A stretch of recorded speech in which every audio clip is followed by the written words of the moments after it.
अजमेर में आज क्या कुछ हुआ, आप देखिए हमारे साथ। राज्य सरकार जोर से हाल ही में प्रस्तुत किए गए बजट में अजमेर दक्षिण विधानसभा क्षेत्र को लेकर की गई घोषणाओं के लिए गुरुवार को विधायक अनीता भदेल का अभिनंदन किया गया। क्षेत्र के पार्षदों, भाजपा के मंडल अध्यक्षों सहित विभिन्न संगठनों व आमजन ने विधायक अनीता भदेल का माला पहनकर अभिनंदन किया।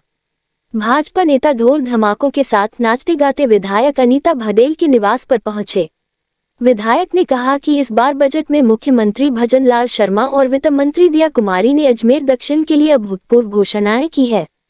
क्षेत्र का कोई भी वार्ड इन घोषणाओं से अछूता नहीं रहा है। स्वास्थ्य, शिक्षा, सड़क, पानी सहित विभिन्न क्षेत्र को लेकर घोषणाएं की गई है। साथ ही भदेल ने ये भी बताया कि वो पिछले दिनों दिल्ली में केंद्रीय गृह मंत्री अमित शाह और केंद्रीय परिवहन मंत्री नितिन गडकरी से मिली थी। अमित शाह से उन्होंने अजमेर में कानून व्यवस्था से जुड़े मुद्दों को लेकर चर्चा की। शाह ने उन्हें समस्याओं के जल्द समाधान का आश्वासन दिया। इसी तरह केंद्रीय मंत्री गडकरी से मुलाकात कर उन्होंने अजमेर के चारों ओर रिंग रोड बनाने की मांग रखी। बहुत अच्छी बात आपने कही है।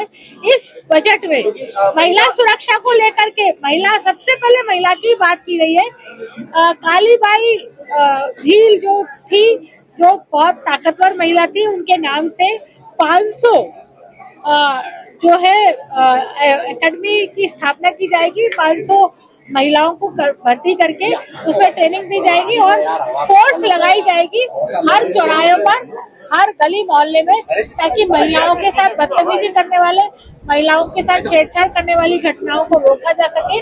और इसके साथ ही अहिल्याबाई आई के नाम से भी, अमृता देवी के नाम से भी। जिले के राशन डीलरों ने गुरुवार को कलेक्ट्रेट के बाहर प्रदर्शन किया और जिला कलेक्टर को मुख्यमंत्री के नाम ज्ञापन सौंपा। राशन डीलरों ने कहा कि राशन सामग्री वितरण करने की एवज में राज्य सरकार द्वारा बहुत ही कम कमीशन दिया जा रहा है। इस राशि से उनका परिवार का भरण पोषण नहीं हो पाता है।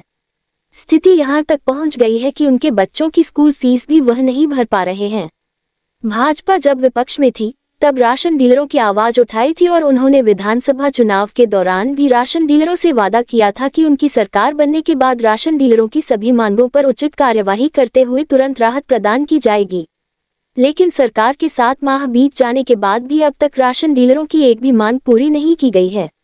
डीलरों ने बताया कि सरकार के इसी वादा खिलाफी के विरोध में 20 जुलाई को जयपुर में प्रदेश स्तरीय आंदोलन किया जाएगा।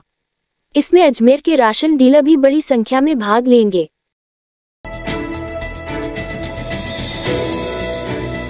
मोबाइल फोन से पड़ोसी द्वारा नाबालिग की अश्लील फोटो खींचकर ब्लैकमेल कर दुष्कर्म करने का मामला सामने आया है। पीड़िता की मां की शिकायत पर रामगंज थाना पुलिस ने प्रकरण दर्ज कर अनुसंधान शुरू कर दिया है। थाना प्रभारी रविंद्र सिंह खींची ने बताया कि पीड़िता की मां ने शिकायत दी है कि 13 जुलाई को उनकी नाबालिग बेटी घर पर अकेली थी। परिजन की गैर मौजूदगी में गांव के ही युवक ने घर में घुसकर उनकी नाबालिग बेटी की अश्लील फोटो सोशल मीडिया पर वायरल करने की धमकी देकर उससे दुष्कर्म किया।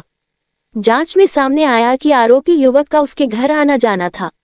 उसने करीब 4 माह पहले पीड़िता की अश्लील तस्वीरें मोबाइल से खींच ली थी। अश्लील फोटो दिखाकर वह लगातार ब्लैकमेल कर रहा था। पुलिस ने पीड़िता की मां की शिकायत पर मामला दर्ज कर जांच शुरू कर दी है। प्रदेश में बिजली संकट पर नेता प्रतिपक्ष टीकाराम जूली ने भजनलाल सरकार पर निशाना साधते हुए कहा है कि लोगों की परेशानी बनी हुई है और सरकार के पास लोगों को राहत देने की कोई योजना नहीं है। जूली ने विधानसभा परिसर में मीडिया से बातचीत करते हुए कहा कि राजस्थान के अंदर बने बिजली के हालात बड़ा दुख का विषय है। किसान, उद्योगपति, आम जनता किसी को बिजली नहीं मिल रही है। रात को कई बार अघोषित कटौती होती है। कोई अधिकारी जवाब देने को तैयार नहीं है। फोन करने पर कोई संतोषप्रद जवाब नहीं देते हैं। वह कहते हैं कि हमारे पास बिजली ही नहीं है तो कहाँ से बिजली दें। सरकार लोगों को राहत देने के लिए बिजली खरीदने में भी सही तरीके से काम नहीं कर रही है। ये बड़े बड़े दावे करते हैं कि हमारी ट्रिपल इंजन सरकार है, यहाँ भी है और छत्तीसगढ़ में भी है। हालात क्या है कि बिजली पर राजस्थान के सीएम कुछ और बोल रहे हैं और छत्तीसगढ़ के सीएम कुछ और बोल रहे हैं। इन हालातों में सरकार को जनता के सामने स्थिति स्पष्ट करनी चाहिए कि बिजली मिलेगी या नहीं मिलेगी। इस रात की सुबह नहीं होती जब तक हाथ में उसकी गर्माहट नहीं होती। चाय का प्याला, अखबार साथ पुराना है, मिट्टी से जोड़ता है। खबरों की खुशबू से सारा घर महकता है। हर रंग में ढला कहानियों से किस्सों तक ले जाता है बेरोक टोक। देश के हर हिस्से तक ये हकीकत का आईना है, ख्वाबों को सच करके दिखाता है। दैनिक नवज्योति, आपके लिए, आपके साथ। ये थे आज के मुख्य समाचार। विस्तार से जानने के लिए पढ़ते रहिए दैनिक नवज्योति। दैनिक नवज्योति के YouTube चैनल को सब्सक्राइब करें और ताज़ा अपडेट के लिए बेल आइकॉन दबाएं।